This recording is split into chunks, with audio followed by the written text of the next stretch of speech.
Amen. Welcome everybody. Thanks for coming. Welcome to the folks tuning in.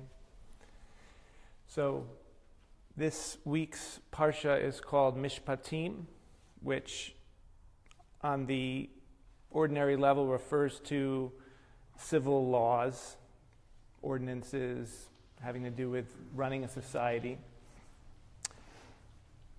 And Mishpatim can also mean judgments. So I want to invite in the inquiry practice for this week a simple question, which is, what judgments are necessary right now? What judgments are necessary right now? Now, luckily, there's a fly flying around that keeps annoying all of us.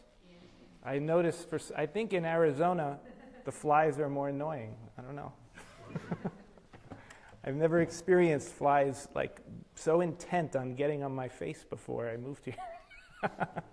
So that's a great metaphor, because our minds are doing the same thing. They're kind of always tickling us. They're kind of we have perhaps a few moments of spaciousness, a few moments of openness, and then the mind comes and tickles us again with this or that concern, this or that worry. And if we're not aware of what we're doing with our minds, then we just get instantly absorbed in, right? So this kind of question, what kind of judgments are necessary for my mind? You can also say it like, what thinking is necessary right now? If just simply asking the question, what thinking is necessary right now? What do I need to think about right now? If you ask yourself that often, then very often you'll realize you don't really need to be thinking about anything right now. You're engaged in some activity in the moment that may need a specific type of thinking, but very often it doesn't really need any thinking. As long as you have the sense of your context of where you are and what you're doing, that's all you need. And so just asking the question, what thought is necessary now? What judgment is necessary now? Then it can become almost effortless to just put down your thoughts. Just put down your thoughts.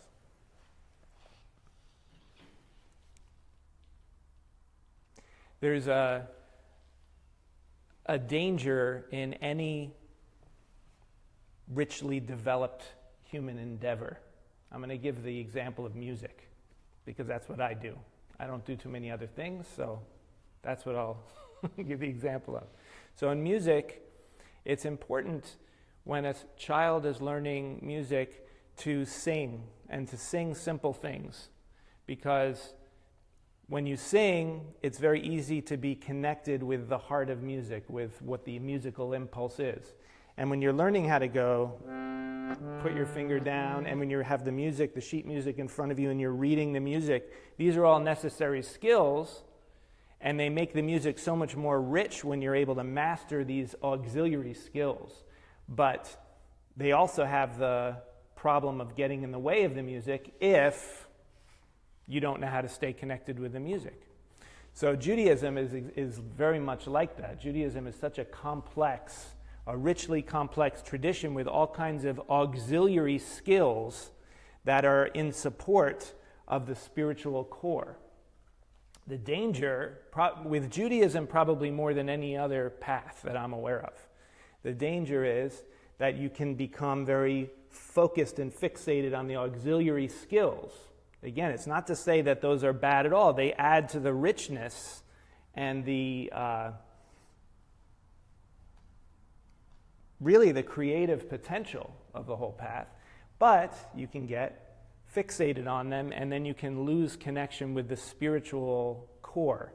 So this Mishpatim is a good example also, because Mishpatim is giving the ground rules of how to live in a way that's basically fair. But that doesn't necessarily have anything to do with spirituality.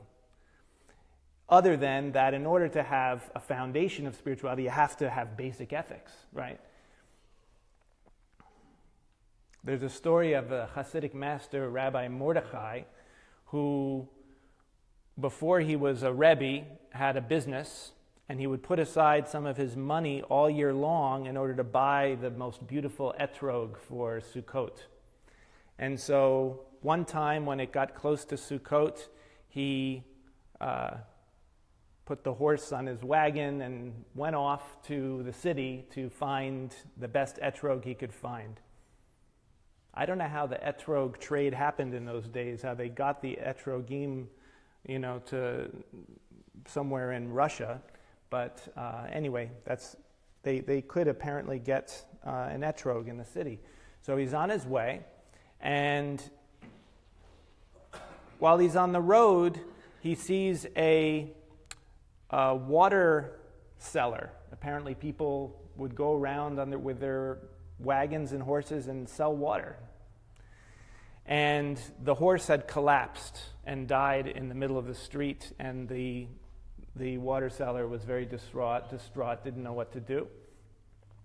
So Reb Mordechai got out of his wagon, his carriage, whatever it's called, and took all of his money and offered to the man so that he could buy a new horse. And he said to himself, "What does it matter if I buy the etrog or I help this man with a horse? This year everybody will be saying their bracha on the etrog for Sukkot. I'll say my bracha on the horse." Mishpatim doesn't say you have to do that. Right? So that's what I'm saying, is that the Mishpatim are just like, first of all, don't be completely selfish. Don't be completely coming from ego. Act in a way that's fair.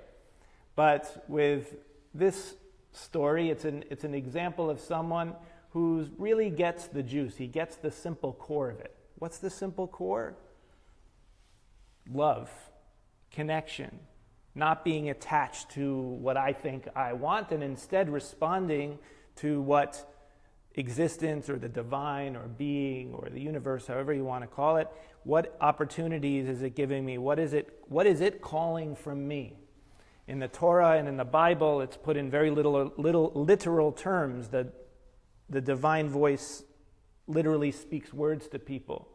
But in order for this to become useful to us, we have to understand that as a metaphor for what we're experiencing all the time, that the divine voice is always presenting things to us.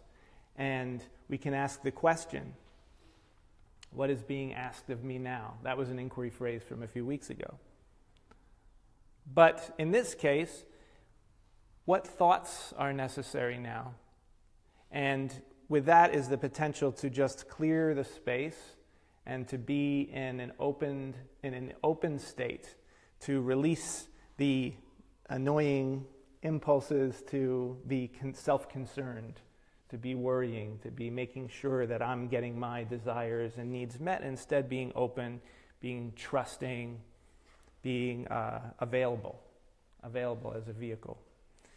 So there is a prayer that comes from a psalm that's said traditionally when you're about to put on the tzitzit. It says, Barchi nafshi et Hashem, bless the divine, O my soul. Elohai gadalta ma'od, you are, my God, you are very great. Hod v'hadar levashta, you have put on the clothing of hod, of glory and beauty.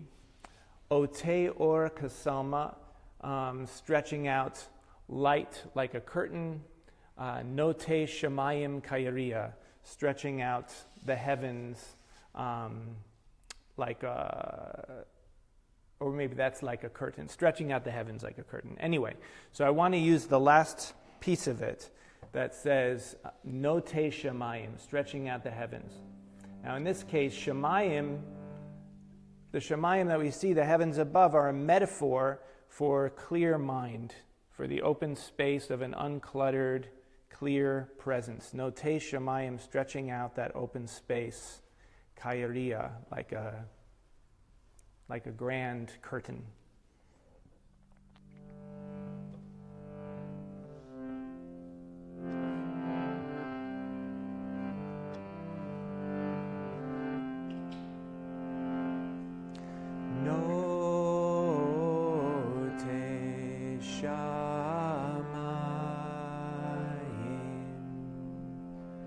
Try that.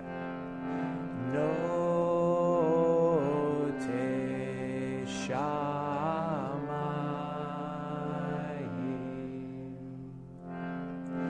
Note Shamayim. And we can sing Note Shamayim.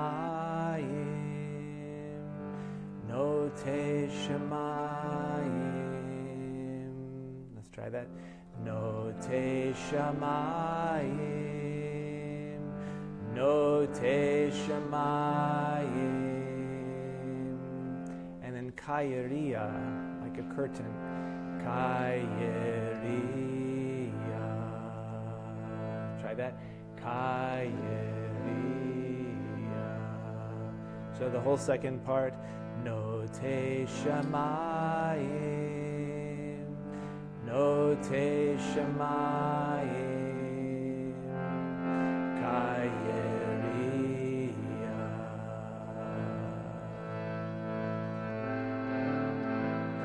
Note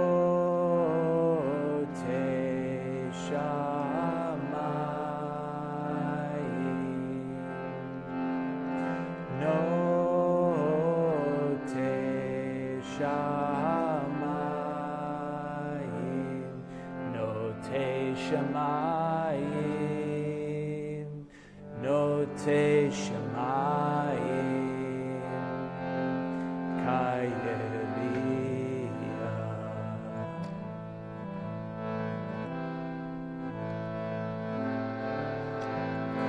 Note Shamayim,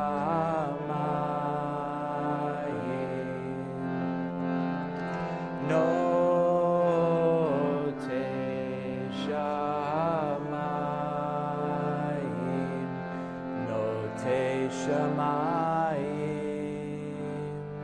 Note Shamayim, Kairia.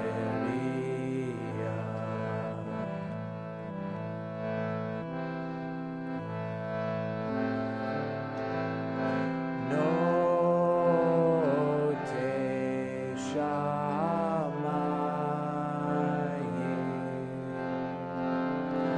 Note Shamayim, Note Shamayim, Note Shamayim, Kairia.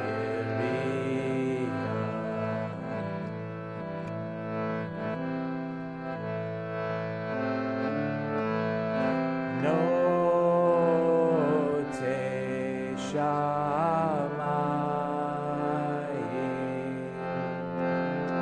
Note Shamayim, Note Shamayim, Note Shamayim, Kairia. Note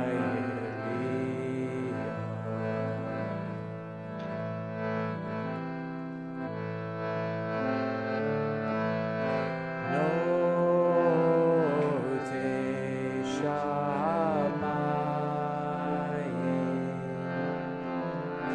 Note Shamayim, Note Shamayim, Note Shamayim, Kairia.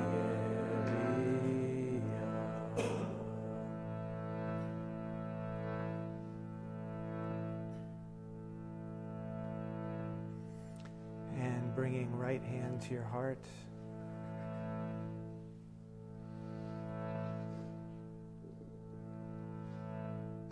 Offering your presence to the fullness of this moment with the word lecha offering for you, breathing in lecha.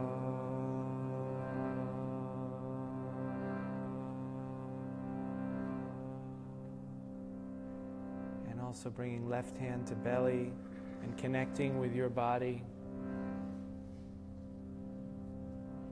Bringing your awareness to connect with your organs, your digestive system, respiratory system, reproductive system, immune system, circulatory system, and all the systems that we don't even know.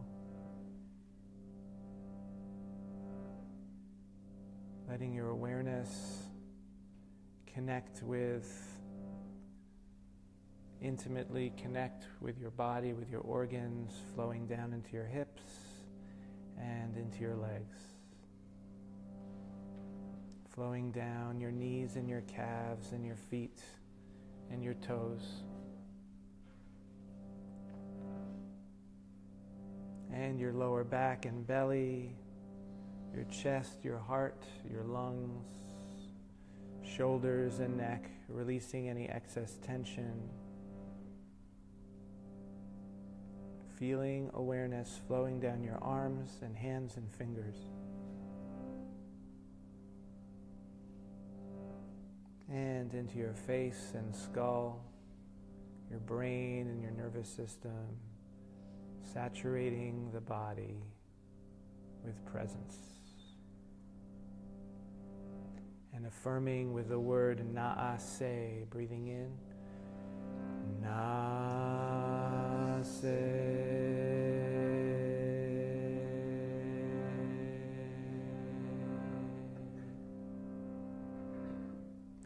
And bringing right hand to touch your forehead. Understanding note shamayim kayariya, that your consciousness is like the vast and open heavens. In fact, our awareness of space around our bodies, beyond our bodies, is in fact inseparable from your consciousness. Your consciousness is not just in your body, aware of space around you, but your consciousness is also space itself, spaciousness.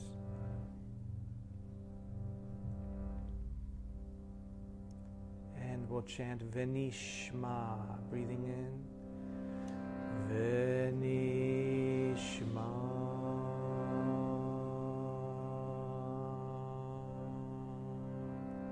And kissing your fingers, relax your hands wherever comfortable. Atahu, you now present as this full experience in this moment, from your physical body to the feelings of your heart, to whatever thoughts appear in the space, and to the space itself, the space of awareness itself. All of it is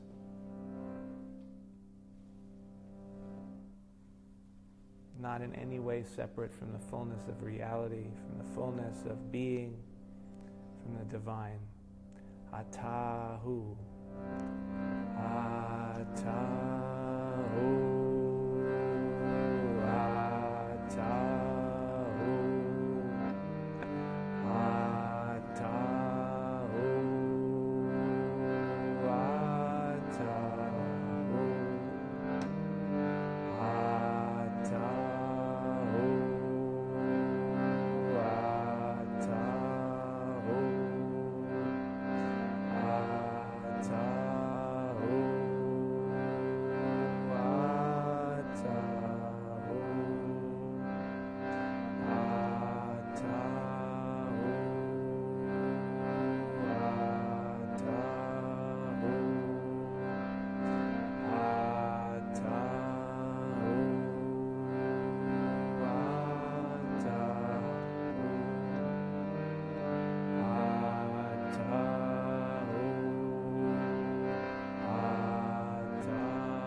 And just sitting, continuing to chant Atahu in the mind. Noticing that when thoughts come into your mind, like the fly that may go on your face, so you just brush it off and then you just come back. No problem. You don't have to really push the thoughts away actually like the fly. You just kind of let them be there and they evaporate because they're empowered by your interest. If you just let them be there but don't be interested and don't follow them, then they just dissipate. We're going to sit for about 20 minutes and then I'll bring us out of the meditation with some soft piano music.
shamayim,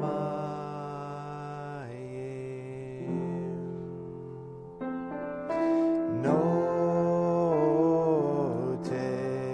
shamayim,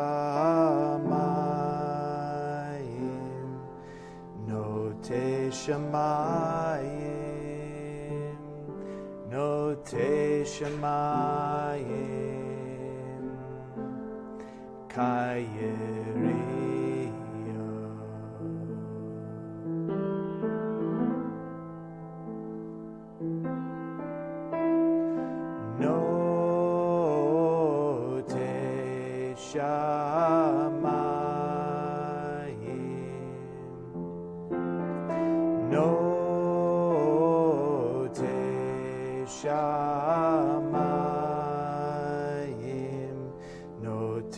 Shamayim,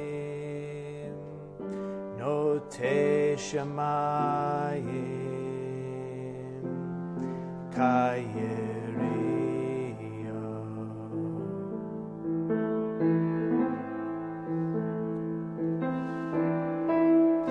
Note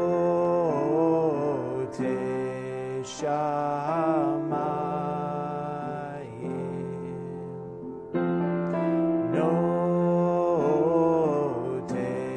shamayim, note shamayim, note shamayim, kayeriya.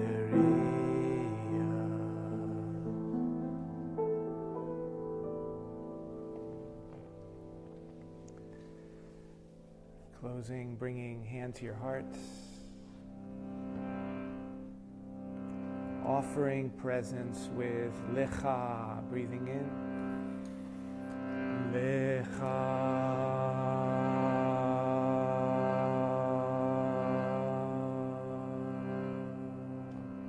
And left hand to your belly, once again, reaffirming connection with the body, with na'aseh, breathing in. Na'aseh.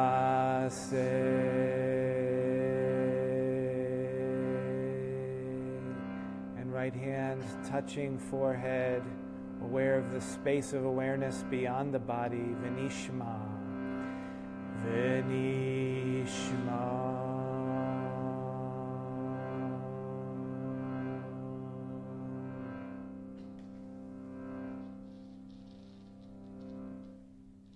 Amen, amen. Yit gadal v'yit kadash shemei rabbah. Be'amad divrach yirutei v'yamlich malchutei b'chayechon uvyomechon uv'chayei dechol beit Yisrael b'gala uv'zman kari v'yimru amen. Yehei shmei rabbah mevorach le'olam ulamei almaya.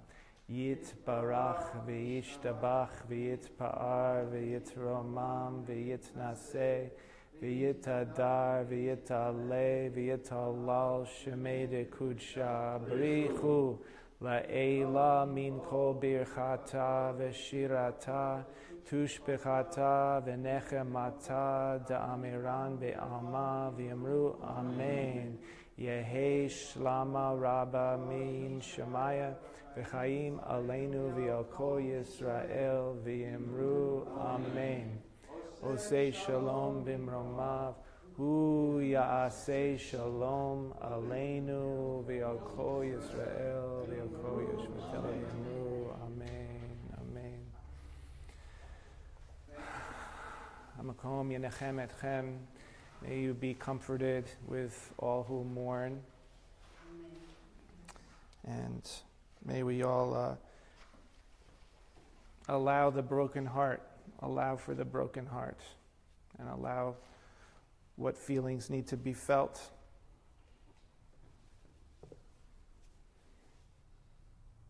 Allow those in.